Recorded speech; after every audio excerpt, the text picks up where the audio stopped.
अब दोनों में अगर बात बताऊं तो ऑप्शंस ट्रेडिंग में जितना वक्त लगता है प्रॉफिटेबल बनने के लिए, फ्यूचर्स ट्रेडिंग में उससे कहीं कम वक्त लगेगा आपको प्रॉफिटेबल बनने के लिए। Hello friends, I am back with another video. तो इस वीडियो में मैं आपको बताने वाला हूं futures trading versus options trading. तो हर आदमी ऑप्शंस ट्रेडिंग के पीछे पड़ा हुआ है, तो इस वीडियो में डिटेल में आप लोग को आपको क्लियरिटी देता हूं कि फ्यूचर्स बेटर है या ऑप्शंस बेटर है, किस स्टेज में आके फ्यूचर्स करना चाहिए, किनको ऑप्शंस करना चाहिए, उसके बारे में बातें करते हैं। चलिए तो डायरेक्टली स्क्रीन में चलते हैं और आपको बहुत डिटेल में चीजों को समझाता हूं। वीडियो को एंड तक देखिएगा, बहुत नया पर्सपेक्टिव आपको समझ आएगा। ठीक है, चलिए तो आज बात करते हैं हम किसके बारे में, futures versus options trading.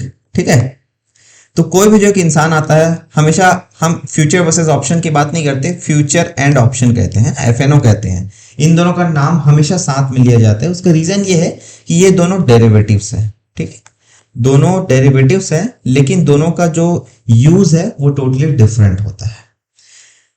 Options trading हर आदमी इसलिए करता है क्योंकि इसमें लेस कैपिटल की रिक्वायरमेंट होती है।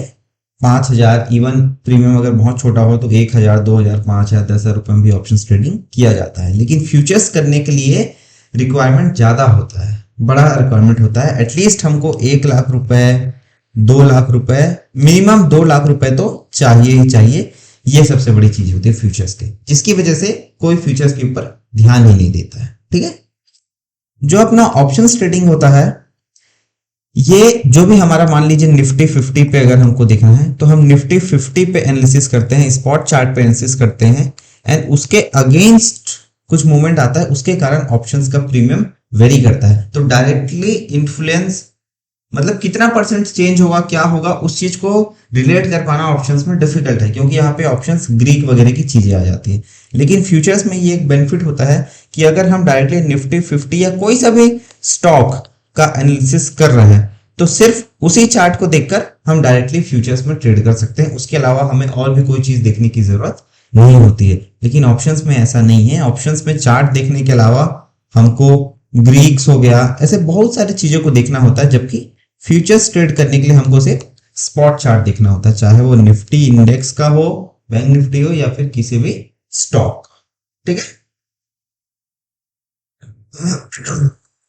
ऑप्शंस ट्रेडिंग क्या होती है यार कि हमको डेली करना होता है। ठीक है, आपको दिन में बैठेंगे, आप स्कैल्पिंग कर सकते हो, इंट्राडे कर सकते हो, बहुत सारी चीजें होती है। ठीक है, तो ऑप्शंस में हम स्कैल्पिंग कर सकते हैं, इंट्राडे कर सकते हैं, पोजिशनल कर सकते हैं, डिपेंड करता है आप किस टाइप के ट्रेडर हैं उसके हिसाब से। लेकिन फ्यूचर्स में स्कैल्पिंग करना से उतना ज्यादा प्रॉफिट तो नहीं हो पाएगा। फ्यूचर्स में या तो आप कर सकते हो इंट्राडे, मैं बता रहा हूं प्रॉफिट के हिसाब से करने के लिए तो आप कुछ भी कर सकते हो, या आप कर सकते हो पोजिशनल, या आप कर सकते हो स्विंग। तो हमको फ्यूचर्स में एक और फायदा है, स्विंग ट्रेडिंग भी कर सकते हैं, जो कि ऑप्शंस में मुश्किल है, ऑप्शंस में हम नहीं कर सकते। अब बात करते हैं रिवॉर्ड की बात। रिवॉर्ड ही सबसे इंपॉर्टेंट चीज होता है। ठीक है, मान लेते हैं आप ऑप्शंस ट्रेडिंग कर रहे हो, आपके पास कैपिटल है 2 लाख रुपए। ठीक है, आप कैसे जैसे तैसे लेकर आ गए हैं 2 लाख रुपए और आप ऑप्शंस ट्रेडिंग कर रहे हैं। So even if you are profitable trader ना, अगर आप प्रॉफिटेबल ट्रेडर बन जाएंगे तो आपको समझ आएगा कि आपको लेस रिस्क लेना होता है। आपके पास अगर 50,000 रुपए होगा तो आप शायद एक ही लॉट से काम करेंगे। एक प्रॉफिटेबल ट्रेडर बनने की बात मैं बता रहा हूँ। तो 2 लाख रुपए आपके पास होंगे तो आप शायद 4-5 लॉट से ही ट्रेड करेंगे, उससे ज्यादा से आप ट्रेड नहीं करेंगे, क्योंकि उस टाइम आपको ज्यादा समझ होती है। तो उस टाइम 2 लाख रुपए के कैपिटल से भी अगर आप प्रॉफिटेबल ट्रेडर हैं तो ऑप्शंस में मुझे लगता है 25,000, 30,000, 40,000 आप इतना ही प्रॉफिट निकाल पाएंगे। आप प्रॉफिटेबल ट्रेडर बनने की बात मैं बता रहा हूँ। 2 लाख की कैपिटल से आप 25 से 40,000 के बीच ही कैपिटल निकाल पाएंगे, क्योंकि हो सकता है, मैं ज्यादा ही बता रहा हूँ, 10%, 15%, 20% तक। ठीक है, एक प्रॉफिटेबल ट्रेडर बनने के बाद आप ऑप्शन से 10 से 20% के बीच रिटर्न निकाल सकेंगे मंथली। ठीक, लेकिन फ्यूचर्स में भी सेम रिवॉर्ड आपको मिल सकता है। फ्यूचर्स में भी अगर आप 2 लाख रुपए अमाउंट रखे हैं, उससे फ्यूचर्स ट्रेडिंग कर रहे हैं, तो यहां से भी आप इजीली 25 से 50,000 रुपए कमा सकते हैं। लेकिन इन दोनों को कमाने के लिए जो एफर्ट हमको फ्यूचर्स में करना पड़ता है वो बहुत कम है ऑप्शंस के कंपैरिजन। ऑप्शंस में जहां हमको हर दिन ट्रेडिंग में आके स्क्रीन को देखना पड़ेगा, बहुत मेहनत करना पड़ेगा, फाइंड आउट करना पड़ेगा अपॉर्चुनिटीज, फ्यूचर्स में ऐसा नहीं होता है। फ्यूचर्स में आप एक पोजीशन ले लिए, आप चाहे तो पोजिशनल कर सकते हो उसको, एक बार ट्रेड ले लिए हो, बैठे हुए हो, वेट कर रहे हो बड़े प्रॉफिट्स का, एंड इजिली 2-3 ट्रेड में आपको 50,000 रुपये प्रॉफिट हो जाएगा। तो ये कुछ फायदे हैं फ्यूचर्स एंड फ्यूचर्स के ऑप्शंस के अगेंस्ट में जो मुझे लगते हैं एज अ फ्यूचर्स ट्रेडर। ठीक है, तो दोस्तों अब मैं जैसे कि बोल दिया है कि फ्यूचर्स ट्रेडिंग थोड़ा ज्यादा रिवॉर्डिंग है ऑप्शंस के कंपैरिजन में, तो इसका मतलब ये नहीं है कि आप कल आ गए आपके पास 2 लाख रुपए का कैपिटल है तो आप डायरेक्टली फ्यूचर्स ट्रेडिंग करना स्टार्ट कर देंगे, है ना, या फिर डायरेक्ट फ्यूचर्स में कुछ जाएंगे, ऐसा नहीं होता है। आपको कुछ बातों को ध्यान रखना है फ्यूचर्स ट्रेडिंग करने के लिए, उन बातों पे हम डिस्कस करते हैं यहाँ पर। ठीक है, आप अगर फ्यूचर्स ट्रेडिंग कर रहे हैं तो कुछ बातों को ध्यान रखना है। सबसे पहली बात कि फ्यूचर्स में अगर मैं बोल रहा हूं, देखिए डायरेक्ट रिलेशन में बता रहा हूं, स्पॉट कोई सा भी आपके पास मान लेते हैं रिलायंस का एक स्टॉक, ठीक है, आपने रिलायंस के स्टॉक में आप अगर ट्रेड करना चाह रहे हैं, रिलायंस के स्पॉट चार्ट में अगर 1% का मूवमेंट होगा तो रिलायंस का फ्यूचर में 10,000 रुपए आपको प्रॉफिट एंड लॉस दिखाई देगा। इस रिलेशन को आप जान लीजिए। मेजोरिटी ऑफ द स्टॉक्स में यही होता है कि अगर 1% मूव आएगा तो उसके अगेंस्ट में आपको फ्यूचर्स के लॉट लेने पे एक लॉट में आपको 10,000 का फ्लक्चुएशन दिखाई देने वाला है। ठीक है, इसलिए इस कॉन्सेप्ट को याद रखिए। फिर मैं कुछ बात बता रहा हूं उसको, वो बात आपको ज्यादा समझ आएगी। देखिए फ्यूचर्स ट्रेड करने के लिए हमारे पास भाई ऐसा नहीं है कि आप प्रॉफिटेबल ट्रेडर नहीं है और आप डायरेक्टली फ्यूचर्स ट्रेडिंग करने आ जाएंगे। अगर आप ऐसा करते हैं तो बहुत ब्लंडर हो जाएगा, है ना। आपको ये ब्लंडर नहीं करना है, इतना बड़ा मिस्टेक नहीं करना है कि आप अभी तक प्रॉफिटेबल ट्रेडर नहीं हैं, आप जस्ट एक लर्नर हैं और आप डायरेक्टली फ्यूचर्स ट्रेड करने आएंगे तो आप एक लॉट का भी अगर स्टॉक लेते हैं तो आपको 1% 1.5% मूव आ ही जाता है इजिली, तो उसमें आपको 10,000 15,000 का प्रॉफिट एंड लॉस दिखेगा। एंड इतना फ्लक्चुएशंस आपने आप आज तक अपने ट्रेडिंग करियर में नहीं देखा है तो आप फ्यूचर्स ट्रेडिंग में सरवाइव नहीं कर पाएंगे। इसलिए सबसे इंपॉर्टेंट है कि जो एक लर्नर है जिसने आज तक इतने बड़े प्रॉफिट्स एंड लॉस नहीं देखे हैं उसको फ्यूचर्स ट्रेडिंग में नहीं आता है। ठीक है, जब तक आपके पास एक स्ट्रेटजी या सेटअप नहीं है, अगर आपके पास एक वर्किंग स्ट्रेटजी अभी तक नहीं है, सेटअप नहीं है, तब आप फ्यूचर्स ट्रेडिंग में नहीं आ सकते। यहां पर आप आके सोचेंगे कि मैं रैंडम ट्रेडिंग करूंगा तो भाई आपका 2 लाख रुपए एक ही दिन में 1 2 4 5 ट्रेड आपको लगेगा, हर ट्रेड में आप 5,000 10,000 15,000 लॉस करके जाएंगे एंड वो डायरेक्टली 2 लाख से 1 लाख में आप आ जाएंगे, फिर आप एक लॉट भी खरीदने के कंडीशन में नहीं रहेंगे। तो आपको ये गलती नहीं करना है। ठीक है, अब ये दो नहीं करना है। अगर आपके पास सेटअप नहीं है तो आपको फ्यूचर्स ट्रेडिंग करने नहीं आता है। अगर आप लर्नर स्टेज में हैं, अभी आपने बड़े प्रॉफिट्स एंड लॉस नहीं देखे हैं तो आपको फ्यूचर्स ट्रेडिंग नहीं करना है। आपको किस कंडीशन में फ्यूचर्स ट्रेडिंग करने के लिए आना है उस बात को जान लीजिए।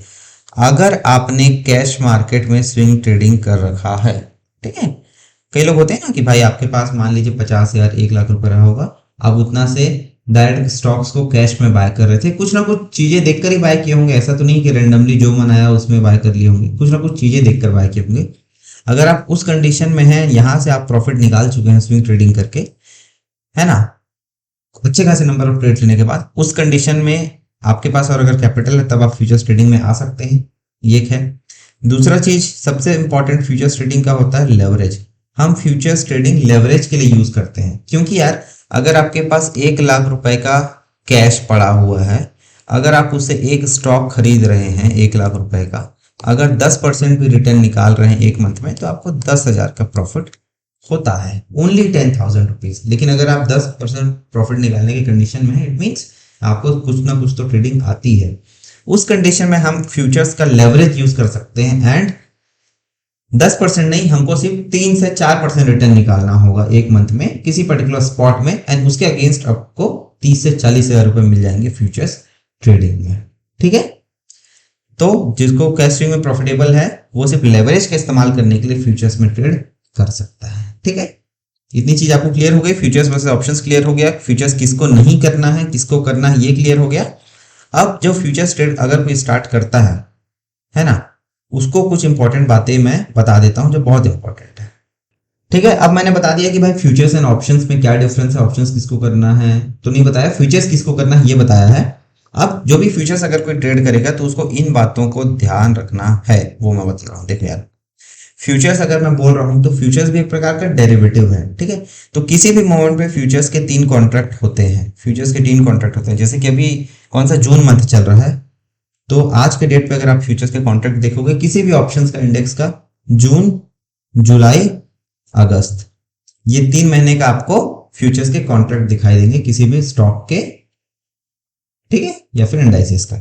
अगर आप 1 से लेकर मान लेते हैं 22 तारीख, 23 तारीख तक उसी मंथ में अगर ट्रेड कर रहे हैं, जून के एग्जांपल लेता हूं, अगर आप जून में ट्रेड कर रहे हैं तो आज 1 जून से लेकर अगर 20, 22, 23 जून तक एक्सपायरी के हिसाब से अगर स्टॉक में ट्रेड करना है तो आप सेम मंथ का फ्यूचर्स में काम कर सकते हैं, इसी मंथ का। लेकिन एकदम एक्सपायरी के एकदम नजदीक अगर आप आ जा रहे हैं, ठीक है, मान लेते हैं आप 25 तारीख को ट्रेड कर रहे हैं, यानी 27 तारीख को एक्सपायरी है, तो उस दिन हमको अवॉइड करना है सेम मंथ के इसको फ्यूचर कॉन्ट्रैक्ट ट्रेड करने का, क्योंकि भाई इसमें भी थोड़ा मोड़ा टाइम वैल्यू आ ही जाता है थोड़ा, क्योंकि डेरिवेटिव है तो थोड़ा सा लास्ट में टाइम डिके होता है, इसमें थोड़ा सा थीटा डिके होता है, इसलिए उसको ध्यान में रखना है। एंड हमको नेक्स्ट मंथ के कॉन्ट्रैक्ट पे काम करना है, जो कि हो जाएगा जुलाई मंथ, ठीक है।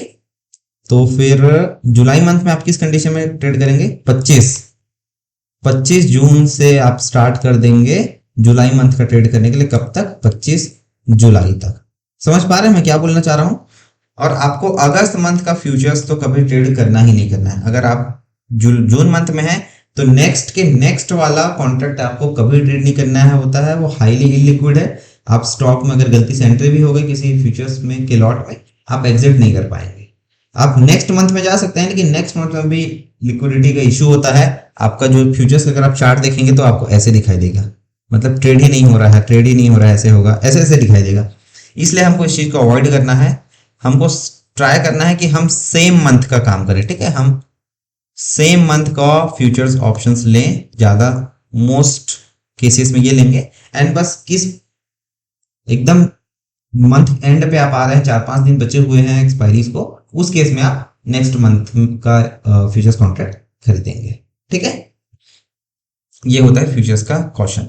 सो आई होप दोस्तों यहाँ पर मैंने फ्यूचर्स वर्सेस ऑप्शंस में जो भी चीजें आपको बताने की कोशिश की है वो बात आपको समझ आ ही गई होगी। This video was not about F&O, it was video about futures versus options, ठीक है। अब दोनों की मैं अगर बात बताऊं तो ऑप्शंस ट्रेडिंग में जितना वक्त लगता है प्रॉफिटेबल बनने के लिए, फ्यूचर्स ट्रेडिंग में उससे कहीं कम वक्त लगेगा आपको प्रॉफिटेबल बनने के लिए। इस बात को ध्यान रख लीजिए। आपको ऑप्शंस ट्रेडिंग में अगर प्रॉफिटेबल बनने के लिए 3 से 4 साल लगते हैं, फ्यूचर्स ट्रेडिंग में आपको प्रॉफिटेबल बनने के लिए 1.5 से 2 साल ही लगेंगे। आप इतने कम टाइम में फ्यूचर्स ट्रेडिंग में प्रॉफिटेबल हो सकते हैं, लेकिन ऑप्शंस ट्रेडिंग में आपको बहुत ज्यादा हाई स्किल्स की रिक्वायरमेंट होती है। मिलता हूं आपसे मैं नेक्स्ट वीडियो में। Thank you so much, bye bye.